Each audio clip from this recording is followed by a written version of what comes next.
Wonderful. Well, welcome everybody to Perspectives on Philanthropy. As we search for context in our transforming world, what role does philanthropy play? Broadly understood to encompass the human voluntary spirit, philanthropy is responding in a variety of ways to the current global crisis. How is it doing, and what role will it have in the world that is emerging? We are truly pleased to have as our guest today Lucile Bernholz, one of the pioneers in thinking about digital civil society. She is a senior research scholar and director of the Digital Civil Society Lab at Stanford University Center on Philanthropy and Civil Society. Dr. Lucile Bernholz is a senior research scholar at Stanford University's Center and director of the Digital Society Lab. She has been a visiting scholar at the David and Lucile Packard Foundation and a fellow at the Rockefeller Foundation's Bellagio Center, the Hybrid Reality Institute, and the New America Foundation. She is the author of numerous articles and books, including the annual Blueprint series, the 2010 publication, Disrupting Philanthropy, and her 2004 book, Creating Philanthropic Capital Markets, The Deliberate Evolution. She is a co-editor of Philanthropy and Democratic Societies that came out from Chicago University Press in 2016, and of the forthcoming volume, Digital Technology and Democratic Theory, a flyer about which was shared with all of you. She writes extensively on philanthropy, technology, and policy on her award-winning blog, philanthropy2173.com, or 2173.com. She studied history and has a BA from Yale University, where she played field hockey and captained the lacrosse team, and an MA and a PhD from Stanford. Finally, and very importantly for us here at the Lilly Family School of Philanthropy, she received a fellowship from what was then the Center on Philanthropy when she was undertaking her doctoral research. Lucy, welcome to Perspectives on Philanthropy, and thank you for being with us. Oh, thanks so much for having me. Thanks so much. Great. Well, we are keen to engage our audience today, but to set the stage, I'd just like to start us off by talking a little bit about digital civil society, democracy, and the trends and developments in philanthropy as you see them through our current crisis. So as many of you know, and you received this when registering, Lucy wrote a 5-part series on reimagining philanthropy for the Chronicle over the summer. In the piece, in the third piece, I believe, you focus on the independent sector's increasing dependence on the digital world. And I will quote you here.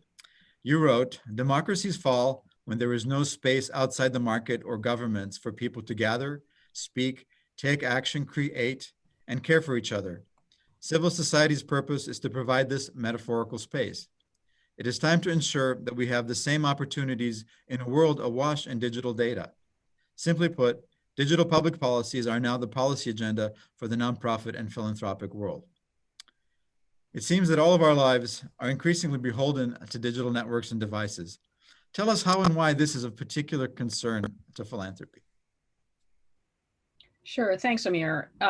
So there's really two things here specific to philanthropy and civil society. One is this notion of independence. Right? We have it in our mind and in our normative understanding of philanthropy and civil society that they are independent somehow from these other sectors, the government or the marketplace.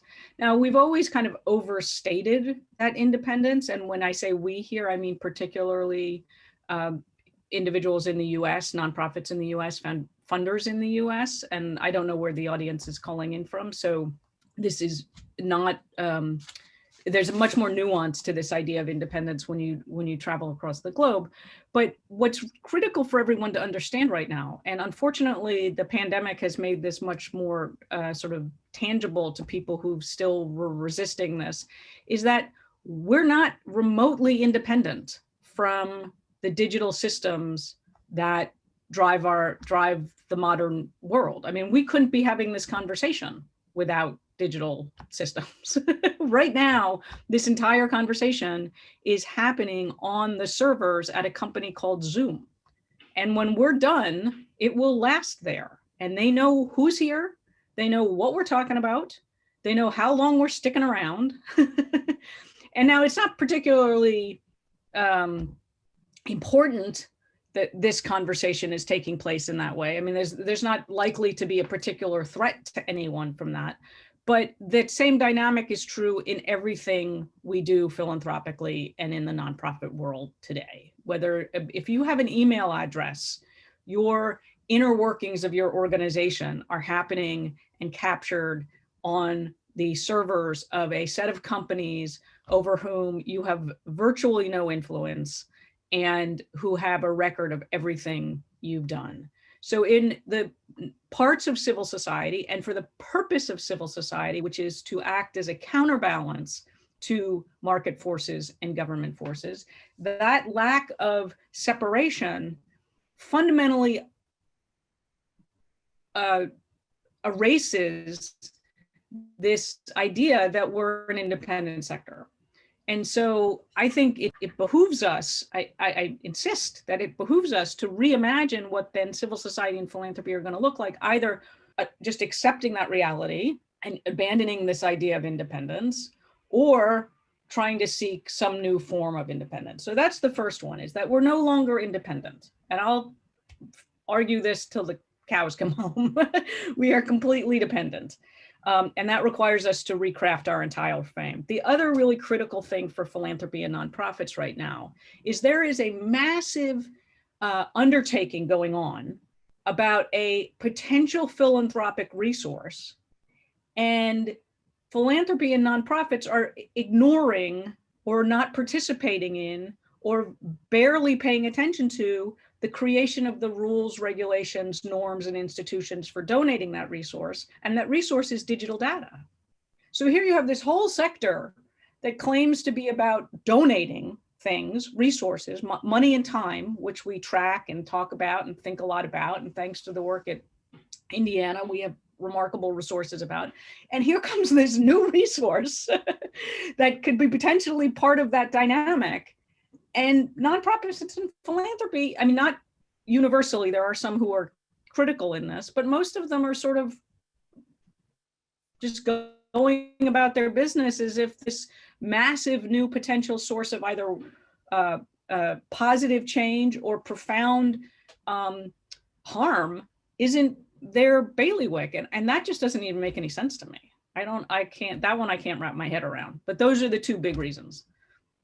So, let's just continue a little bit on this, the data, the resource. People in the private sector say data is the new oil, and that's the big resource that our economy is going to be built on. But we also hear about efforts to generate data for good and those kinds of initiatives. Is there interesting counterbalancing efforts trying to open up this resource for the independent sector, or are they bound to fail because the people who are actually who have the commercial power are just so overwhelming? Well, I don't think they're bound to fail, but I do think we need to really begin to engage with this at a deep normative first principles of democracy level. For the very same people who are, I mean, if there's a company out there and a media empire, and there is, telling us the data is the new oil, I want each of us to look in the mirror and realize that you're the oil well. You're the shale rock. I don't know enough about oil to make a good metaphor here, right? But we're the ones from whom it's being extracted. And it's being extracted at all times. And we can talk about this too. This is not just a screen-based phenomenon anymore. So that raises fundamental questions of human rights and human dignity and human agency. Do I want to be an oil well for a company, in my case, down the street, right? Do I deserve, do I have as a right, do I have any legal protections to say, no, you can't have that information about me? And because of the nature of digitized data, and I don't want to get into a long economic principles lesson here, but it doesn't work the way time and money do, right? Digital data is a fundamentally different economic resource than time or money. It's much closer to a non-rival good than a rival good, which means several of us can use it at the same time. So it's not clearly about owning it. And the norms of philanthropy that we've built and institutionalized in this country are about somebody who owns something, who gives it away, right? It's really that basic. Without it, there is no philanthropic foundation, right? But digital data don't work that way. So we need to really peel back all of these pieces and figure out, is there a way, and what are the rules going to be? What are the norms going to be? What are the institutions going to be that would allow someone to make a choice over sharing her data for a public purpose versus having it extracted from her and potentially shared for a public purpose, right? The companies are very good at taking credit for donating data that is ultimately extracted from me. But we have to really work our way through this whole thought process. And just as, in the 1880s, we essentially invented the not-for-profit corporation, we have to invent digitally purpose-built rules, institutions, and norms for how we're going to manage this resource. Now, there are some organizations in the nonprofit sector who are leading on this. Sage Bio Networks up in Seattle, Washington, absolutely playing a critical role in this, mostly focused on medical research. But there are others as well.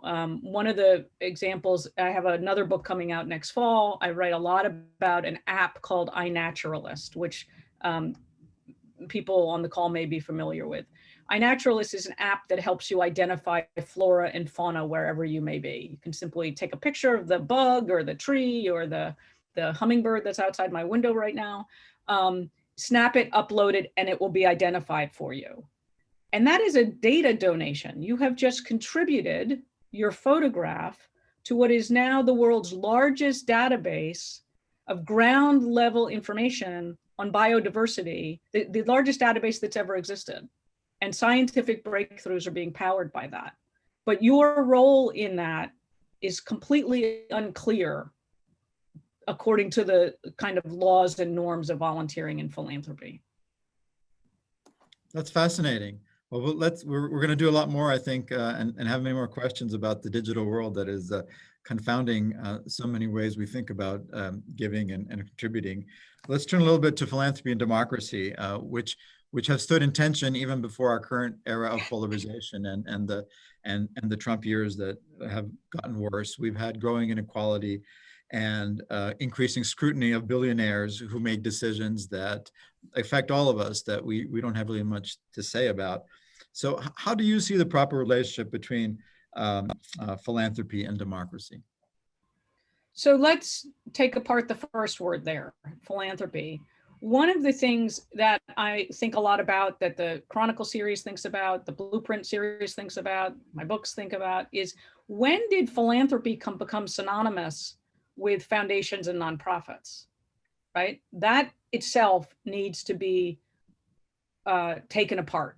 And I can talk about that at length. But if we want to talk about that part of the philanthropic universe, just that dynamic, the relationship to democracy, I mean, others have written about this recently in really important ways. Rob Reich, Edgar Villanueva, and others. But so concentrated wealth is the problem there, I think. Not necessarily the acts of caring. But if you think about some of the fundamental principles of democracy that I'm imagining most of us are familiar with, here are some of the tensions we need to think about, particular to philanthropy. So if you broaden your horizon beyond foundations and nonprofits, you quickly see a whole repertoire of other practices that are about loving humankind or trying to make the world a better place. And many of those practices are most familiar to communities of color, to immigrant communities. They may vary by religious framing or cultural traditions, but we've shoved those to the side and said, that's not what we're counting. And that is actually to be really blunt, the definition of white supremacy. When you center a set of practices that are white Eurocentric and that continue to privilege that population and minimize, dismiss, erase, neglect all the others, that is white supremacy. So that needs to be really thought about and undone. And actually, it doesn't need to be just thought about. It needs to be repaired and changed. We need to change our definition of philanthropy and what we include in it if we want it to align with the rhetoric of democratic participation that the US is so fond of. In terms of the other dynamic, so I think in terms of democracy and philanthropy, that would be the most important thing I'd say in answer to your question there.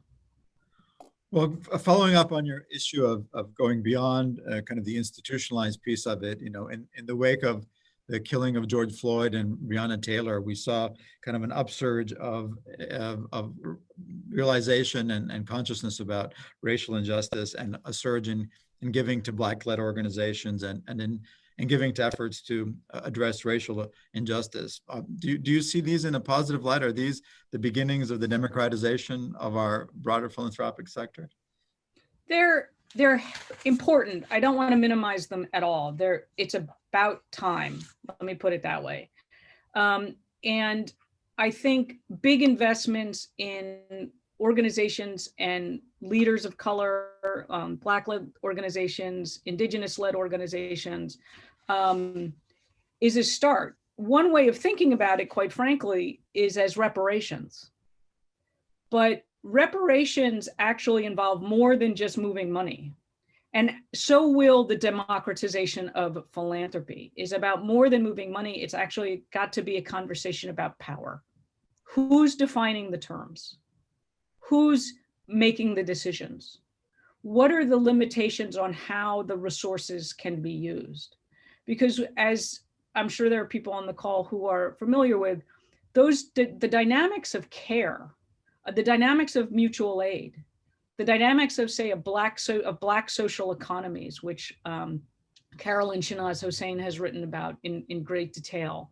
These aren't about transactional gifts from one person who has much to other people who have little. They're actually fundamentally different political theories of how communities should act.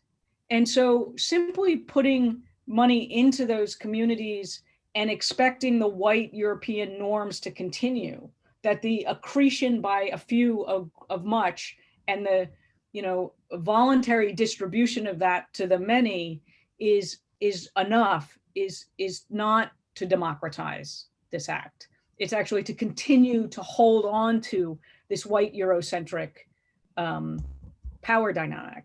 So it's a great start. I'm thrilled to see it happening. I also think that efforts like the Democracy Frontlines Fund, in which there's actually a decision-making body appointed by the funders who are then informing and deeply responsible for the way the money is moving, that's a next step. There are efforts like the Equitable Evaluation Initiative, which are bringing this power lens about decision-making to the work of evaluating projects, shifting norms about what knowledge is and what expertise looks like and what metrics count. All of this is important. And I think the most important part of this is let it please not be a one-off. These need to be fundamentally changed practices. And I think the problem we should all work to prevent is that there's this big influx, and it's been hundreds of millions of dollars. I mean, actually, if you include Mackenzie Bezos, we're at the $1 billion level here, right? But it can't stop now, and it can't just be, this siloed programmatic approach to racial justice. If you're an education funder, you've got to be thinking about equity. If you're an environmental funder, how are you thinking about equity? If you are an arts funder, how are you thinking about equity?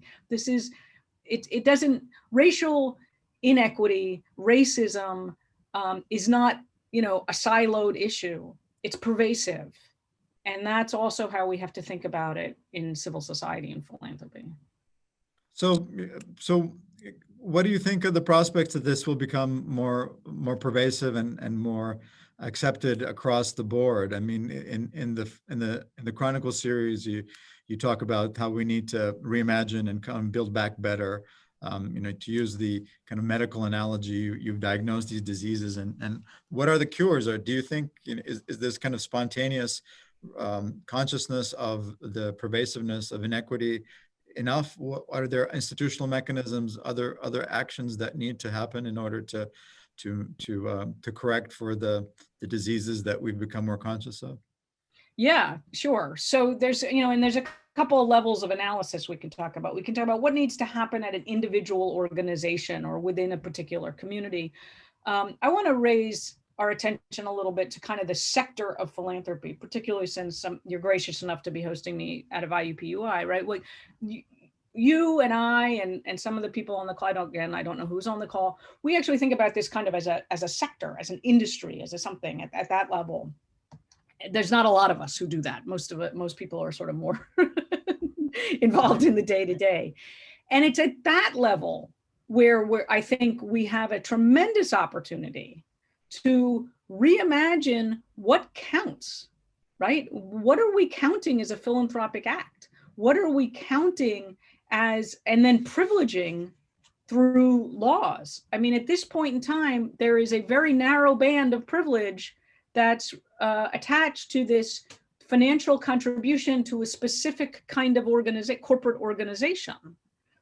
Everything else outside of that gets a pat on the head and might get counted, and it's a nice to have, but we don't really think about, is that a meaningful contribution as an act of participation in our democracy? And what would we need to know about it, and what kind of privileges, tax incentives or otherwise, might be useful to really support that kind of engagement? That's a conversation I would love to see us having, but it's nowhere in the policy agenda of the organizations that purport, and I use that word to provoke, but who do in fact represent the interests of this narrow band of nonprofits and foundations. What we don't have is the voices and the advocates for that much broader community of actions around it. And so I'd love to see the thin level of advocacy organizations who work on behalf of civil society and foundations, nonprofits and foundations, and I can name them if you like, but I think you know who I'm talking about, be leaders, not followers, in recognizing that their policy agenda is itself part of the problem. And let me be very specific here, as I tried to be in the Chronicle series. The policy agenda for the big organizations that represent nonprofits and foundations in this country at the state and national level for most of the last 40 years has been a policy agenda of growth and self-preservation of the sector. It measures itself in number of organizations, numbers of dollars and assets, numbers of people employed. It has no interest, apparently, if you look at the policy agenda, in whether or not people can eat, have food, have shelter, get access to healthcare, are being fairly educated, can get to work, have jobs. It has nothing to do with any of that. It has to do with how many nonprofits do we have and how much money is moving back and forth between this. It's a special interest group that I think has lost touch with the larger issues. Why is that particularly important? Because those groups do in fact affect tax policy. And what they focus on are tax policies that benefit the sector, not that solve problems. And I'm hoping that there's a doctoral student on this call, or a bunch of students and faculty and others who will say, wait a second, isn't there an amazing simultaneity over the last several decades of increased income inequality, of which tax policy is a huge part, and a sector that purports to care about equality that's been advocating for tax laws that further that inequality in service of themselves? And maybe the nonprofit and philanthropic sector's policy agenda could take a good hard look in the mirror and say, what point is there in building up more and more philanthropy at the cost of equity. Because that's what we've done. And there's a further point I'll make on this. And again, I'd love to host an academic seminar on this.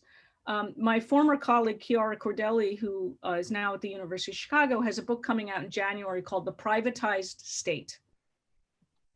And usually when we think about privatization, we think about shifting government responsibilities to industry.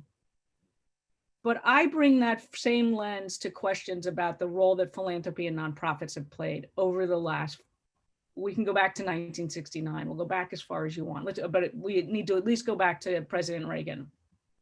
Privatizing the delivery of basic services from the government to the nonprofit and philanthropic sector.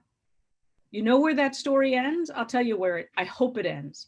It ends with the election of 2020, when we were unable as a democracy to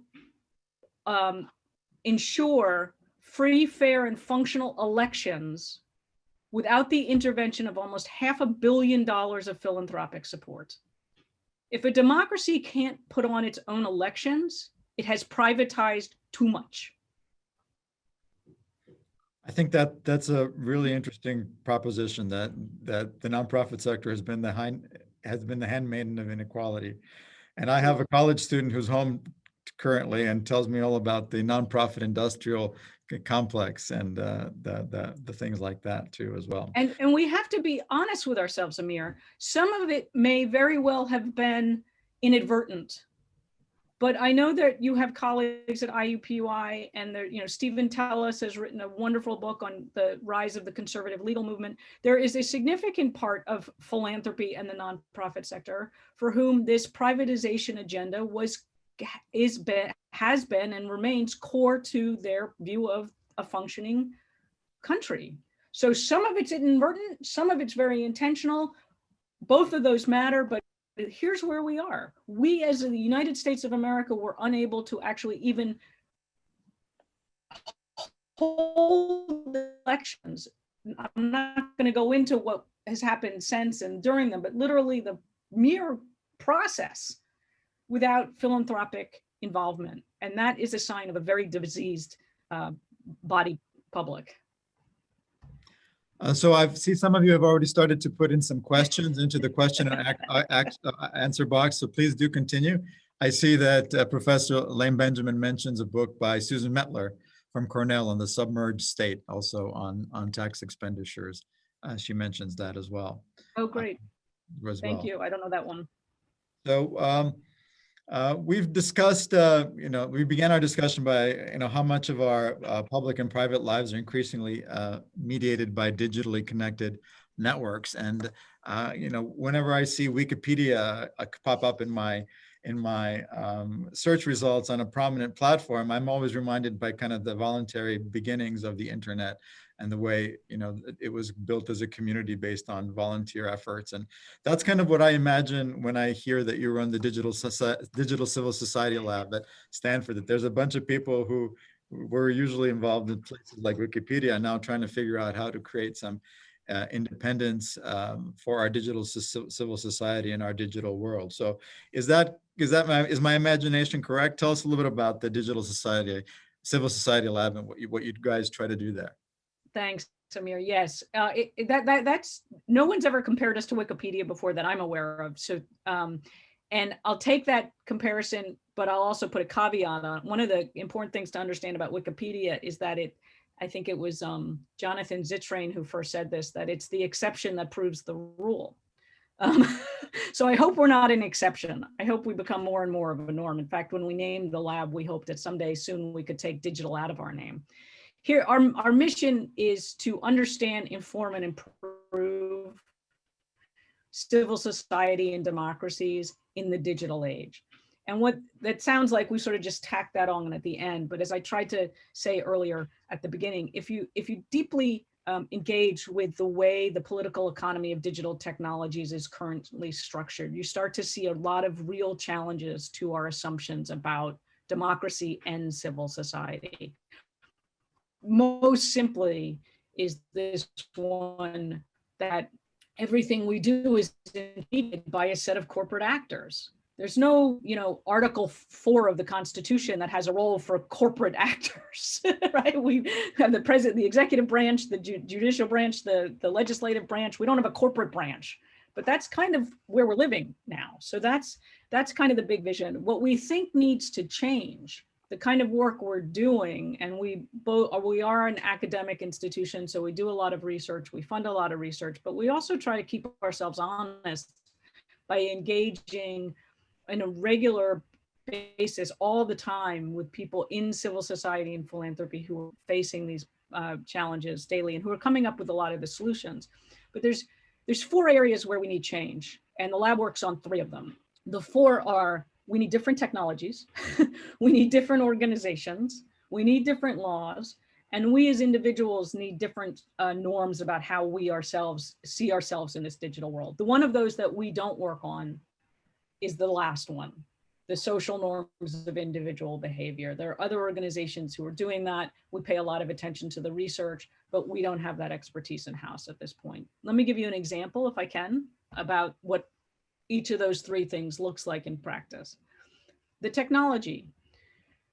Some people on the call may be familiar with what are usually referred to in tech circles as the browser wars of the 1990s.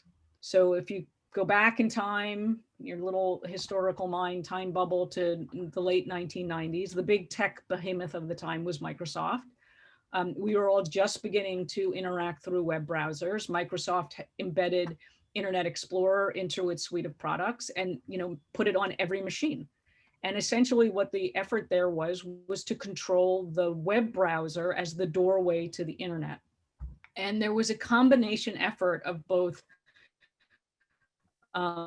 legal actions. You'll remember Microsoft there was an antitrust case. Wait, what happened this morning? Who's being sued for 40 states in the US government antitrust? My goodness, are we having a complete flashback? In case you've missed this, the small company down the street from me called Facebook, major antitrust, Google's facing antitrust. Anyway, web browsers, primary course of action to the internet. One of the strategies to prevent that from being locked into a single corporate control was the creation of something called Mozilla, which was spun out of Netscape, but became an open source browser called Firefox browser. I hope many of you are using it now. That actually played a critical part in the story of why you're not locked in to using Microsoft's singular tool to access the internet. Fast forward, it's 2015, 2016, 2017. Things like Alexa and Siri and Google, hello Google, all of a sudden you can now get to the internet by talking to it. This is an enormous transition from a technological standpoint. We're moving from the world of text-based access to voice-based access. This has the potential to be truly inclusive because the whole world is not text literate, right? But at the moment, who owns those portals to the internet?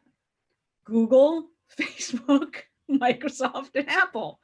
So if you're the city of Indianapolis and you want to provide a voice assistant technology so that your citizens or your residents can find out when the next bus is coming, or how to pay their taxes online, or do anything via voice, because that would be more inclusive of people with disabilities, more inclusive of people with low literacy, just because it's cool, whatever reason. If you want to do that as the city of Indianapolis, you're going to have to use software built by one of those 4 companies.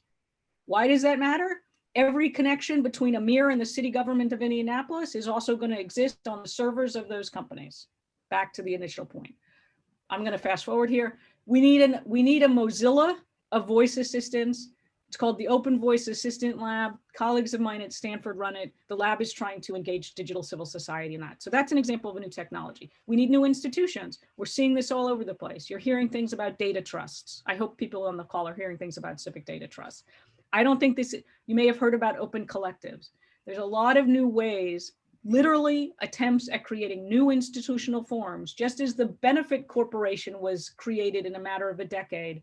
These are efforts to create digitally purpose-built nonprofit institutions to manage digital data. The third thing are laws. And here's one of the places where we do an enormous amount of our work directly with nonprofits and foundations. Back to the quote you read at the beginning about why I think digital policy is the nonprofit sector's policy agenda. We are dependent on these technologies to express ourselves, to assemble, to participate, to engage. They are at least as powerful shapers of how we interact now as civic participants or volunteers. In fact, I'd argue that they're more significant than the tax code, because as you know, Amir, less than 10% of Americans now take charitable tax deductions. So we're all focused on the tax code. 90% of us, it doesn't make any difference in what we do on our day. But all of us are now interacting with these digital tools, and how we express ourselves, whether or not we'll be able to continue to voluntarily assemble with any kind of privacy, completely dependent on the laws that we write to determine how the companies provide our services and what they can do with our data. It is absolutely incumbent upon the sector to begin to take on these issues. And I'm pleased to say that after what feels like a lifetime of saying this, independent sector is in the process, as an organization that works on behalf of the sector, of finally getting engaged in policy advocacy for universal broadband. I mean, people can't even get onto the system. So, sorry, that was a long-winded.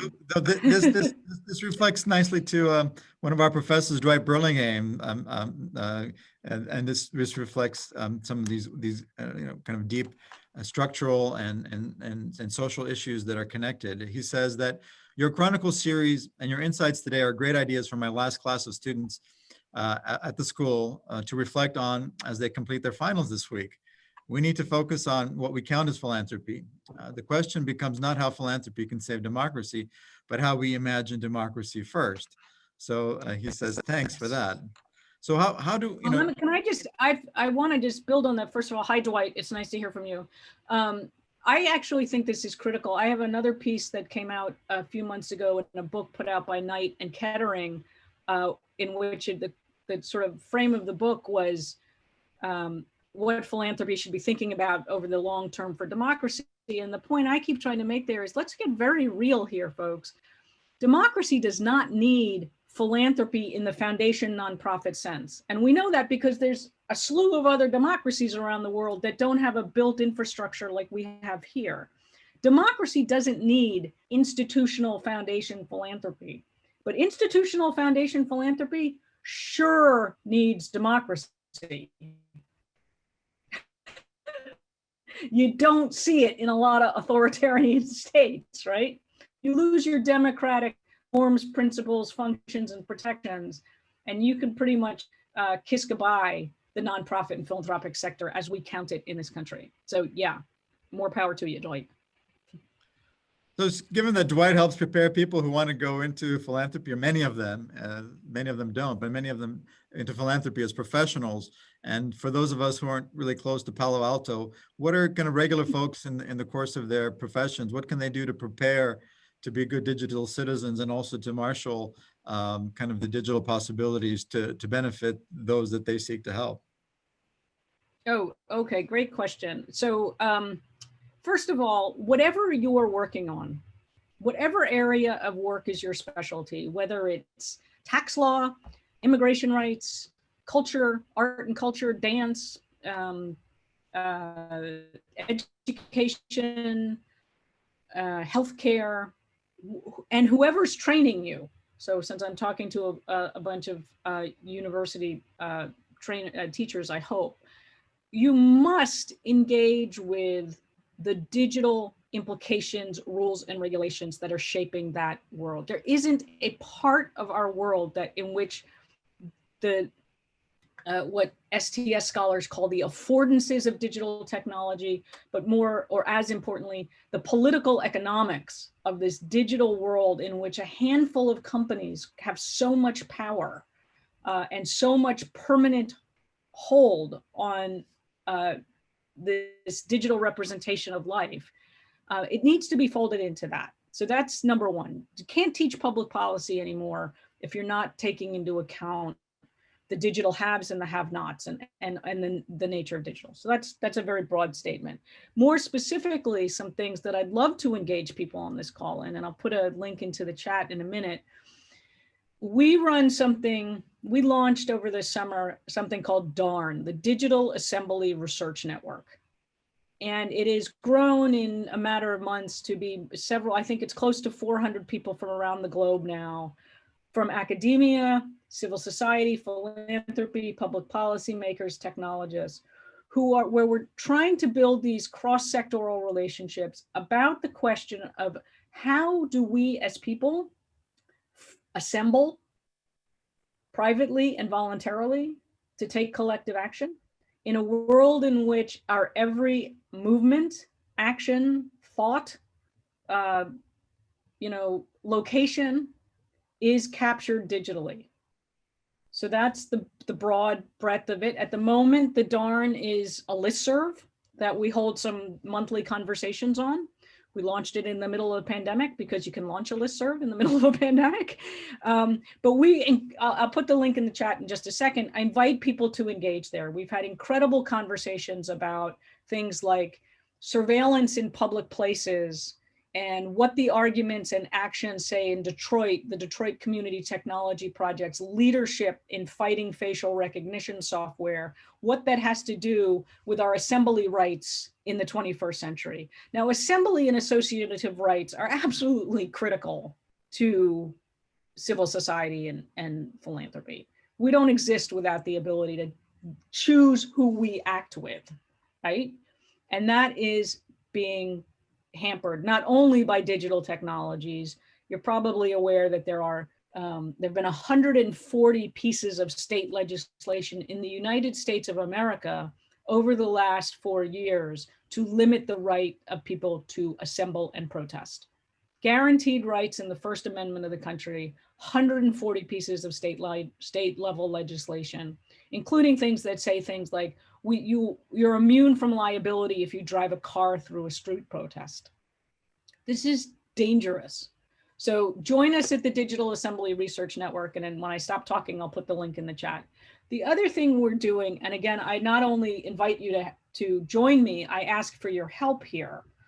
Understanding how to manage and govern digital data has to become a core skill for anyone who wants to be a board member of an organization, the CEO of an organization, a receptionist, the most frontline level staff person at any nonprofit or voluntary association has to understand some of what it means to be using digital data. And the reason I say that is because it's 2020 and 85% of data breaches still happen because somebody clicked on the link, right?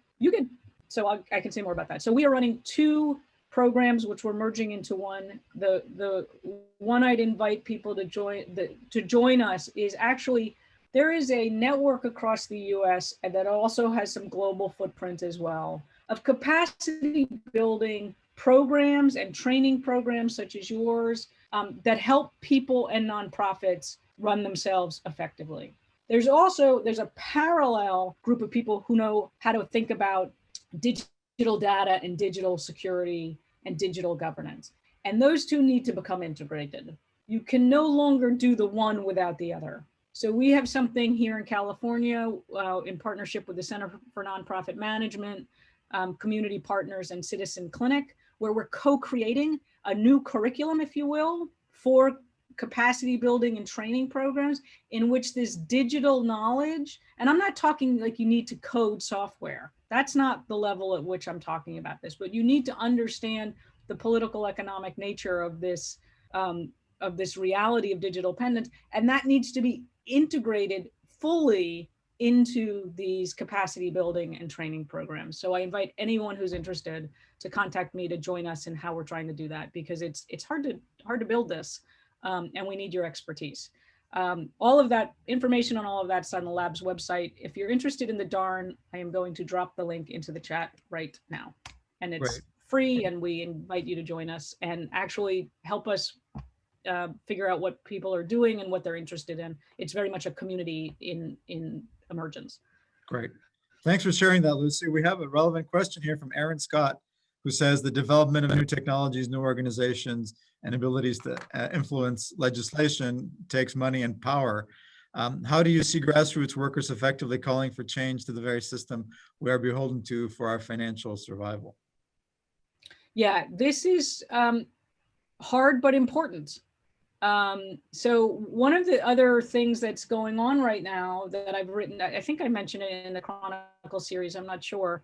I certainly mentioned it in the blueprint, is recognizing the degree to which the sector has been digitally captured. And we don't want to piss off our masters. And that's truly problematic. This is why the hair on the back of my neck goes up at a lot of tech for good initiatives, right? This is about further capture. So there's a couple of things. We need philanthropists, particularly big foundations who invest in the capacity of their organizations to take the idea of digital literacy and digital governance seriously. So far, what they've done is mostly said, we're not going to invest in tech, or there's nothing problematic about being completely dependent on commercial software. Just do it and don't worry about it. Now, I'm not saying there's an alternative to that, although I'll mention one in a minute. But at the very least, if you're going to make your grantees dependent on commercial tech, at least help them understand the compromises they're making and ways they can continue to protect themselves. Don't just say use Google Docs. Just don't. And I'll give you too many very painful, even fatal examples of why that's problematic. Secondly, there is beginning a movement, and there's some information on this on our website too, if you search for digital public infrastructure, where there's efforts to say, and I think the lawsuits against Facebook are emblematic of this from a regulatory standpoint, a recognition that to be completely dependent on the whims and profit motives of in this case, a single company is ultimately threatening to the very existence of an independent civil society. And so there are digital infrastructural components that civil society can and must, and philanthropy can and must create as alternatives. Some of it is software, and some of it you may already be using. So if you've ever used the app Signal, you are using an example of digital public infrastructure. Signal is an open source encrypted messaging app built by and maintained by a philanthropically funded not-for-profit organization. Like Wikipedia, it is the exception that proves the rule. We need more signals. We need more Mozilla, and Mozilla has become a complicated example, but we need more signals. That's just the software layer. The internet, as you know, is a stack of technologies going all the way down to the cables that cross the ocean. There's a very material element to the internet. We need civil society to get much more engaged, and philanthropy to help them get much more engaged in making sure that the laws and the policies that oversee that infrastructure continue to allow for a Mozilla or a Signal or a Black Lives Matter movement to happen. This is why, we haven't talked about misinformation and any of that yet, but those issues which in the US over the last 24 months, we've mostly thought of being as politically challenging, are terribly threatening to civil society. So there's a lot that can be done there. And people say, yeah, I can't take a stand on broadband because I get money from a cable company. Say it to yourself just that bluntly, just out loud, and ask yourself, are you still taking money from the pharmaceutical companies? Are you still taking money from the tobacco companies? Are you still taking money from the oil companies? Are you beginning to, or has your organization from the gun manufacturing companies, right? This is important to consider the nature of the cost to you of that money. And I know this is not something an individual nonprofit is going to solve on their own. This is a sector-wide problem. I think you identify some of these fundamental challenges that are part of the water that we kind of swim in on a daily basis. Wonderfully. Let's try to think a little bit more positively and talk a little about some of the other work that you've been doing in terms of talking to everyday Americans, not the highfalutin philanthropy of institutions and concentrated wealth. But this is another book that you have coming out soon, I think titled How We Give Now, where you engaged regular Americans and talked a little bit about them, about the way they express their generosity and their care for each other. As you know, our research shows that fewer American households are doing the classical writing checks to nonprofit organizations in America, which is troubling for many of us. But what are some of the expressions of generosity that you're seeing in everyday American life that might give us some hope in terms of the way we care for each other? Sure, thanks. And yeah, so the book is called How We Give Now. It'll be out in the fall of 2021, I hope, if I get my page proofs done. And it was the most fun research I've had the opportunity to do in a long time. We talked to several hundred people in places from Pierce, South Dakota to Montgomery, Alabama. We tried very hard to stay away from the coasts, which we were slightly successful in. Plus, we did a whole bunch of interviews. The title is slightly misleading. What I'm trying to do with the book and what I learned in these conversations was that the now makes it sound like these are all new practices. Most of these are actually age-old practices of kinship care or mutual aid, or I mentioned Carolyn Shanaz Hussein's work earlier on Black social economies, communities in which all of their everyday practices, from shopping to banking to political organizing to community work, they're all aligned around a certain set of values, and they're building, in some cases, in the example of Black social economies, sort of alternative social economies to the white Eurocentric mainstream extractive world that they live in.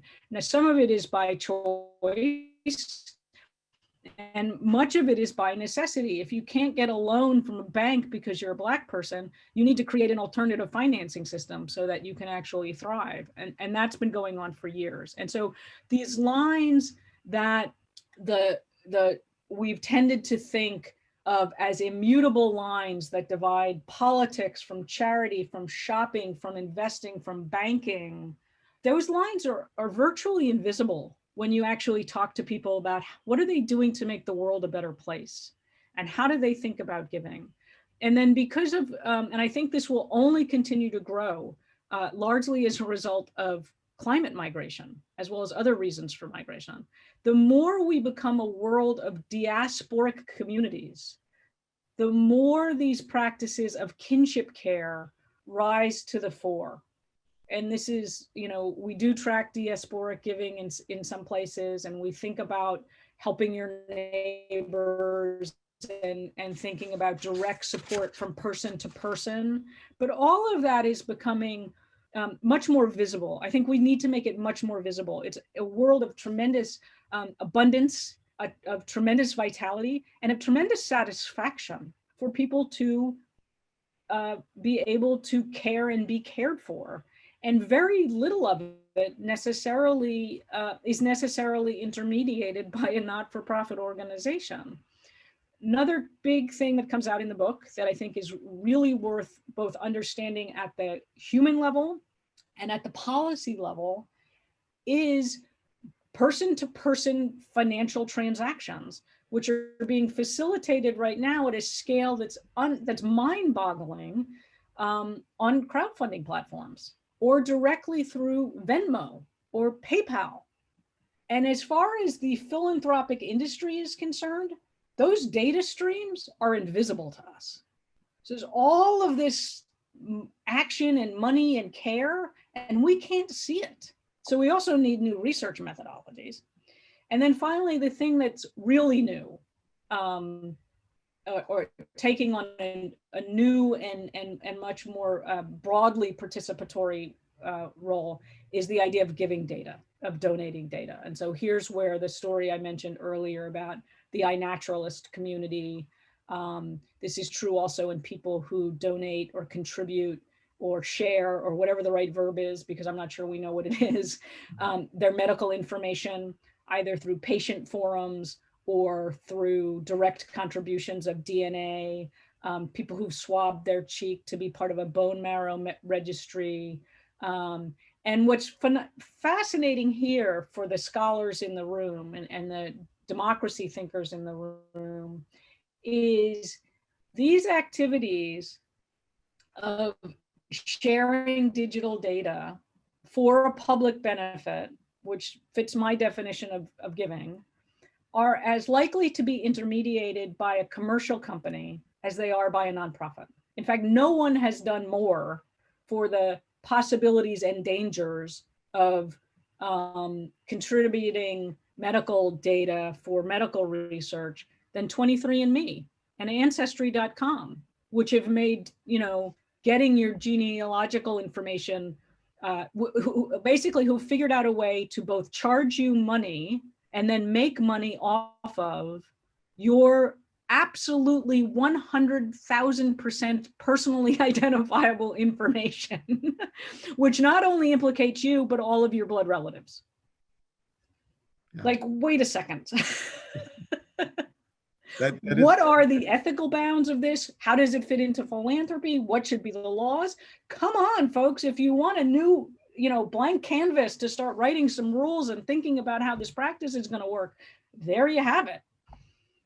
That's fascinating. One area where we do have some good data on person-to-person transfers is internationally. Our global tracker just released the remittances dwarf every other form of cross-border transfer, right? And Lucile and her team did that. But this is absolutely fascinating. So we look forward to this book and all these blank canvases that you're identifying for us, because they seem like these are what's less objectionable, or what can seem more normal than just watching kind of a commercial on TV for Ancestry.com with funny characters. That makes it seem like it's always been around, but it has some very profound implications.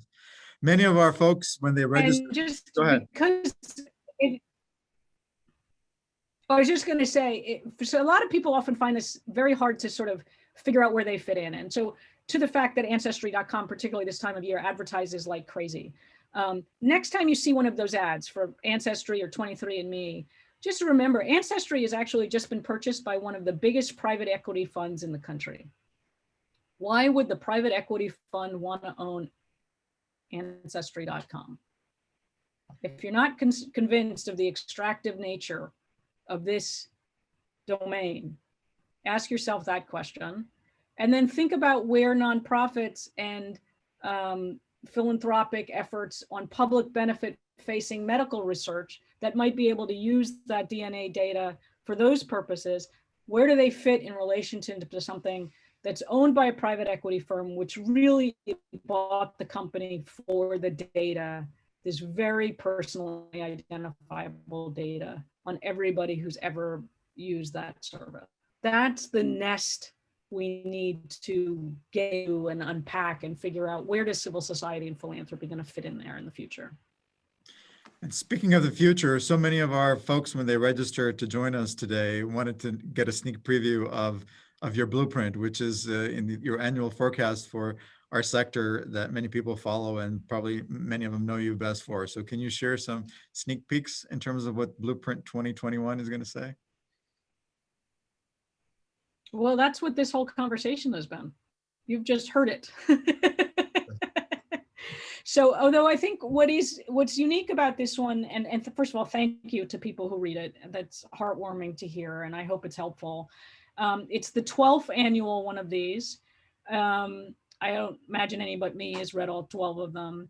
This one includes, it literally opens with a cri de coeur, a call from my heart, that we engage in these issues seriously, that we think very hard about the large regulatory and policy issues that are shaping our sector.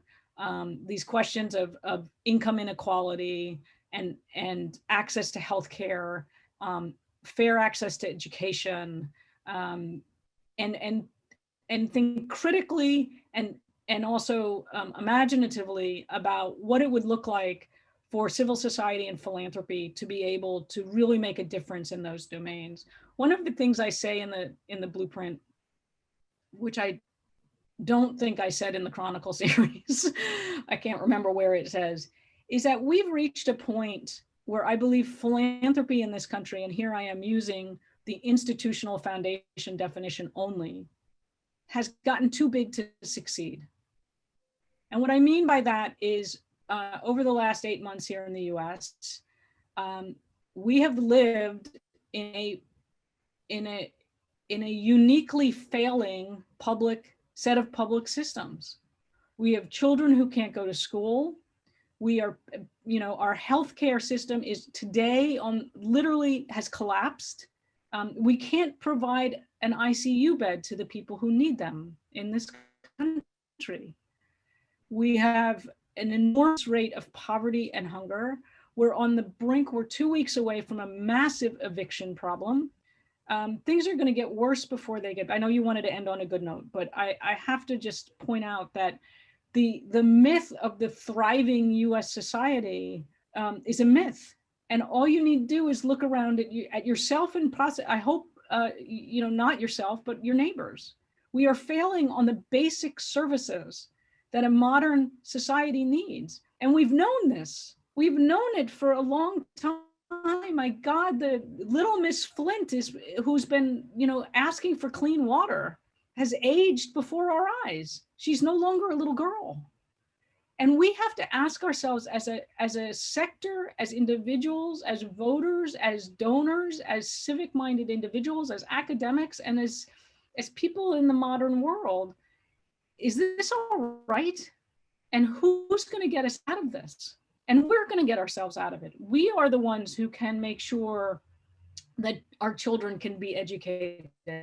We are the ones who can make sure that there's clean water. We are the ones who can make sure that more of our neighbors don't wind up on the streets. But it's not only going to be by our philanthropy, because the more of that we do, this is what I mean by philanthropy has grown too big to succeed. We can't count on Mark Benioff to be responsible as an individual for providing personal protective equipment for the entire state of California. That's our job as Californians, to make sure that we fund our healthcare system in a way that it works. That's our job as Americans. And you've heard this a million times, this is why I use the term syndemic. COVID has revealed to those fortunate enough to not be daily affected by these failing systems. It's only exacerbated the reality of these systems for those of us who've lived with them for decades. And we need to come together to figure out, is this really what we want?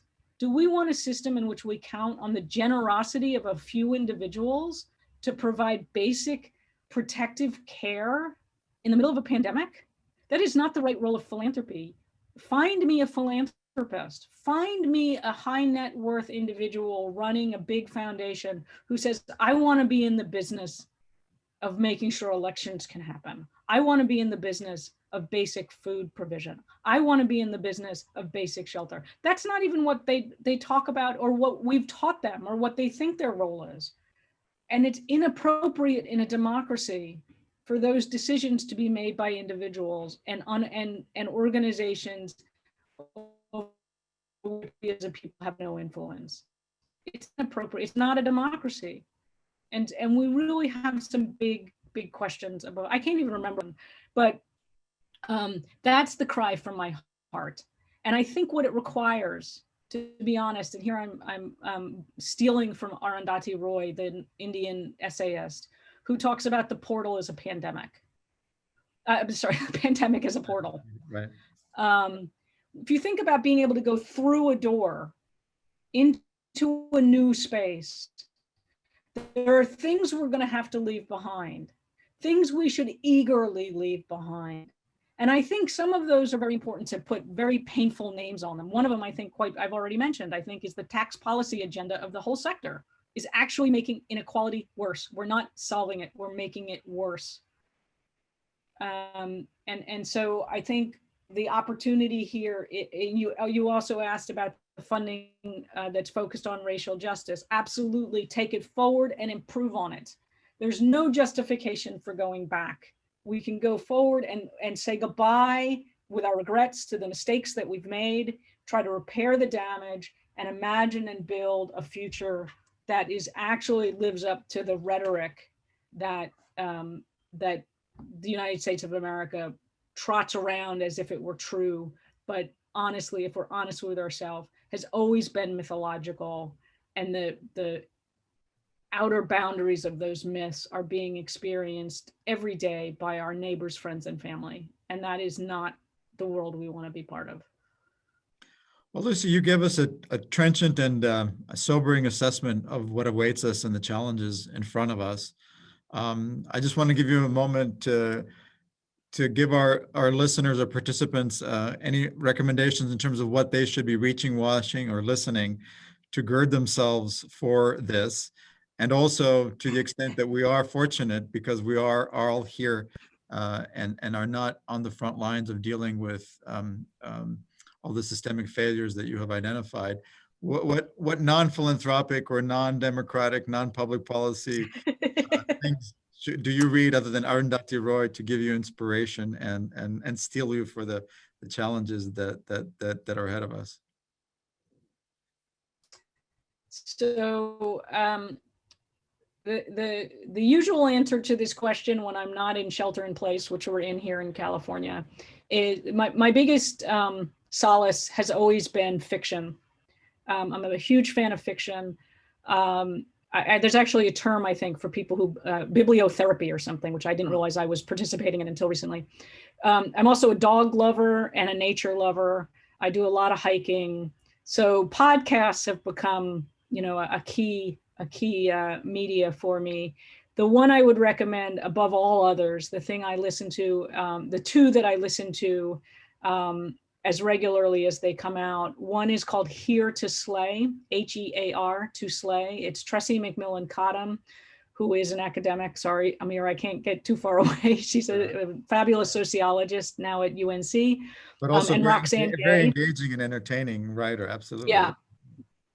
So Here to Slay is Roxane Gay, the essayist, and Tressie McMillan Cottom, and it's just brilliant. And then my other favorite, which really has much less to do with, I don't know that they've ever talked about philanthropy on it or and politics, is called The Blacklist. And it is about movies, basically. Really, it's